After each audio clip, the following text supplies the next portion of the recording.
I'm back with Joel Rosenberg, editor-in-chief of All Israel News, host of the Rosenberg Report, the website joelrosenberg.com. Joel, given the sort of specter that you have laid out here with all these foreign powers and superpowers with their eyes on what's going on in Israel, is there a danger that we could be lurching, perhaps unwittingly, toward World War III?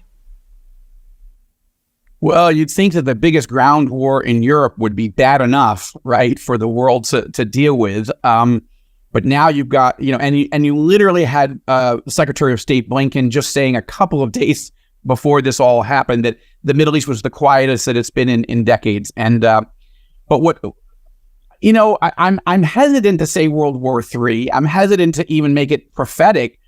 But you don't really know at this point where this thing is going. When there's a hot war at this bad in the Middle East and in Europe, then you think, what could happen next? Like we're literally in Israel right now. The big fear we have is not about invading Gaza and finishing off Hamas. It will be bloody. It will be painful. The world will turn against us in many ways, but we will win. The concern right now is that Iran will open up another front, from the north, right? Iran also funds, arms, and directs Hezbollah, the terrorist organization that controls the failed state of Lebanon, right? And Hezbollah has about 150,000 missiles aimed at us in Israel, much more powerful, much more deadly. If that goes up, and I wrote a political thriller about it a few years ago, the Beirut Protocol, that is a worst case scenario short of nuclear war, okay? But that would mean, in that scenario, I think we hit Tehran. I literally think Prime Minister Netanyahu would say, this is all coming from Tehran, and Tehran will pay. And now you're in the biggest war in the history of the Middle East in the modern era, right? So, but, at the same time, China is thinking, well, gosh, we only have a year and a half left. If we're going to go invade Taiwan on Biden's watch, when President Biden is so weak that he let Afghanistan blow up and the Taliban take over on the 20th anniversary of 9/11. He let Israel blow up and Hamas storm in on the 50th anniversary of the Yom Kippur War. Right? If Biden is so weak that Putin thinks he can just go invade Ukraine, then China's calculating right now. Xi Jinping and his inner circle are thinking, maybe this is the moment. Because what if Donald Trump gets back in power? What if DeSantis gets in power? Like what if Republicans who are serious about national security get in power, then what? So I think, Dinesh, we're in the most dangerous 2-year, year and a half period in the world in a long, long time. And but I don't want to speculate that that's the end of the world as we know it. The Bible says it will happen. We hope it doesn't happen on our watch, but it's bad right now. Joel, let's talk briefly just about this intelligence failure. And certainly there's a lot of detail on the ground to find out sort of who, went wrong and what organizations and agencies failed.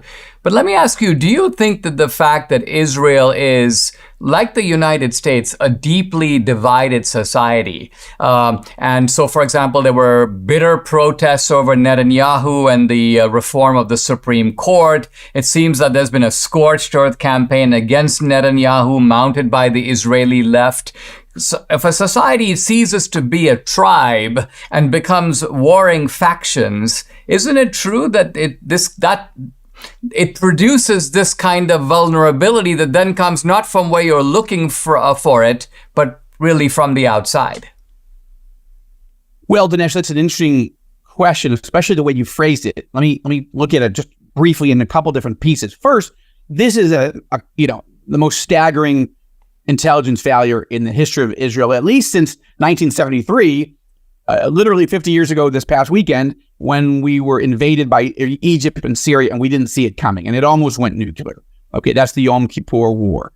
And as we've been reporting on All Israel News, as we're doing, minute by minute, hour by hour coverage, and I encourage people to come to allisrael.com, allisrael.com. You can sign up for our free email newsletters. They're free, but every day you will get the latest headlines that you can trust, not CNN and whatever. So, but as we're covering, this is a staggering intelligence failure. It's our fault. You have to ask why. How could it be? I think we're going to find that out. We don't know at the moment. It just doesn't seem possible. Not just that we didn't know it was coming, but there was almost no combat soldiers on that border. How is that possible? I think the general sense that I have is that Israel's leaders have been lulled into a false sense of security because of all the peace treaties and thought, we've got this thing under control. But the thing is, yes, we are making progress with huge peace treaties. It is changing the reason for the better, but you can't let monsters out of their cage or they're going to, kill everybody across the countryside. So that's what, Israelis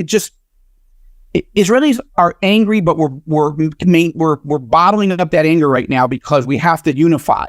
Okay. I believe, and I want a national emergency unity government with all the people that were against Netanyahu now to come into the government and take key positions and fight this war together. When we're done and we win, we'll have another election and see where the dust clears, right? Remember, but anyway, so Netanyahu has a choice here. Netanyahu has been one of the greatest leaders in the history of Israel, okay? Maybe the greatest. But right now, if he doesn't win this war and win it decisively, he will go down as the greatest failure. So I think he needs to, and I think he wants to. I did work for him 23 years ago, but and I followed him very closely ever since, but I don't work for him now. I think he does want to bring in, like, for an opposition leader like Benny Gantz. Benny Gantz is now the most popular politician in Israel, but he's the former chief of staff of the entire Israeli army and the former defense minister. So this man knows what he's doing. And his number two in his party, or number three, is another chief of staff of the Israeli army. Netanyahu needs these people around him, not just to know what to do, that's true, but to have the broad consensus to do it, because it's going to be hard. And Hamas is, if that national unity government comes, Hamas will have accomplished what nobody else in Israel could do: reunify our country. And I'll just make one more point, Dinesh, and that is this. The fact that we were so at odds with each other, as you described, it's true, and for good reasons, but it also was an indicator, all those massive protests of hundreds of thousands of people every Saturday night, that we felt secure. Because external threat unifies the Jewish people, unifies Israel, and when we feel relaxed, we start going at each other. And I'm not saying illegitimate issues. I would say the United States, Americans feel pretty secure, generally speaking, internationally, which is why they feel fine about attacking each other at every other level. But God forbid we actually, go to war with China or Russia or, Iran, things will change. And so that's that's actually the short version. But we need people's prayers. And Israel's never faced something quite like this. And as bad as the war is, the media war against us is about to begin. The sympathy that we're seeing now, Anderson Cooper and others crying on air because of the scope of the barbarity inflicted on us, that will change. We just know it. And then Israel will be increasingly isolated. And then all bets are off. Then, if Russia and Iran want to form an alliance and come after us, there's certainly a biblical prophecy about that. Let's hope we don't get there. But these are dangerous and uncharted waters. Absolutely. Thank you, Joel Rosenberg. I really appreciate you joining me. It's an honor. Thank you, Dinesh. Last month, the G20 announced it welcomed discussion of the effects of implementing central bank digital currencies in their countries. Well, these digital currencies could allow the government to track every purchase you make. They could allow officials to prohibit you from purchasing certain products, or even freeze or seize part of or all of your money. Now, in essence, this enables the government to control your finances, and a lot of concerned Americans, me included, are diversifying our assets into physical gold with the help of Birch Gold Group. Now, if you want a physical asset held in a tax-sheltered retirement account, you should call Birch Gold. Debbie and I are customers. We buy our gold through Birch Gold.